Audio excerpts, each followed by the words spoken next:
লাব্বাইক আল্লাহুম্মা লাব্বাইক ধ্বনিতে মুখরিত আরাফাতের ময়দান। মক্কা নগরী থেকে 14 কিলোমিটার দূরে আরাফাতের ময়দানে সমাবেত লাখো মুসল্লি, যেখানে দাঁড়িয়ে স্মৃতি বিজড়িত বিদায় হজের ভাষণ দিয়েছিলেন মহানবী হযরত মুহাম্মদ সাল্লাল্লাহু আলাইহি ওয়াসাল্লাম।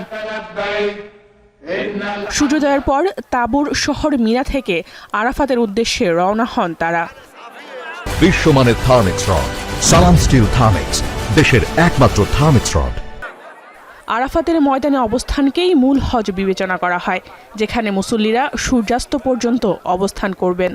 إحساس وشعور لا يوصف، سبحان الله، كأني يعني الملائكة لابسة الواحد في جسمه والواحد مش حاسس بحاجة. I don't know if I can describe really what I feel because it's really great. We are praising Allah.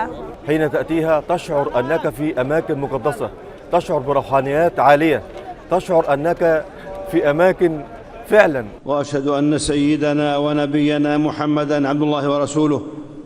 জোহরের নামাজের আগে মসজিদুল নামিরায় মুসলিম উম্মার উদ্দেশ্যে হজের খুতবা পাঠ করেন মসজিদুল হারামের ইমাম ও খতিব ডক্টর শেখ সালেহ আল হুমাইদ। এবছর 34টি ভাষায় শোনা যাবে হজের খুতবা। খুতবায় ফিলিস্তিনের যুদ্ধ বন্ধ ও বিশ্ব শান্তি কামনায় দোয়া করেন তিনি। على عدوك وعدوهم اللهم انصرهم على عدوك وعدوهم بقوتك وعزتك يا قوي يا عزيز. الله أكبر الله أكبر. জোহরের নামাজ শেষে মুজদালিফায় যান মুসল্লিরা। সেখানে এক আজানে মাগরিব ও এশার নামাজ আদায় করবেন তারা।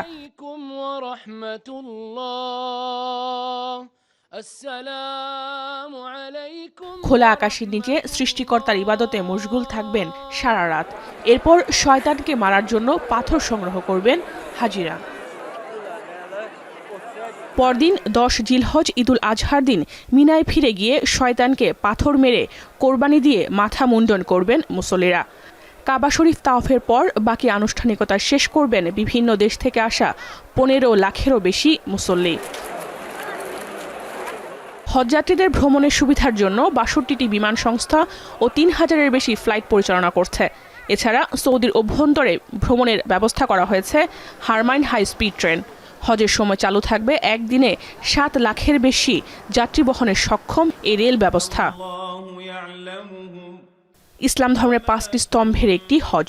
গেল বুধবার ইহরাম পরে আল্লাহর ঘর খ্যাত কাবা শরীফে 7 বার তাওয়াফের মধ্য দিয়ে শুরু হয় পবিত্র হজের আনুষ্ঠানিকতা। জাহানারা ভুঁইয়া, এখন বিশ্ব।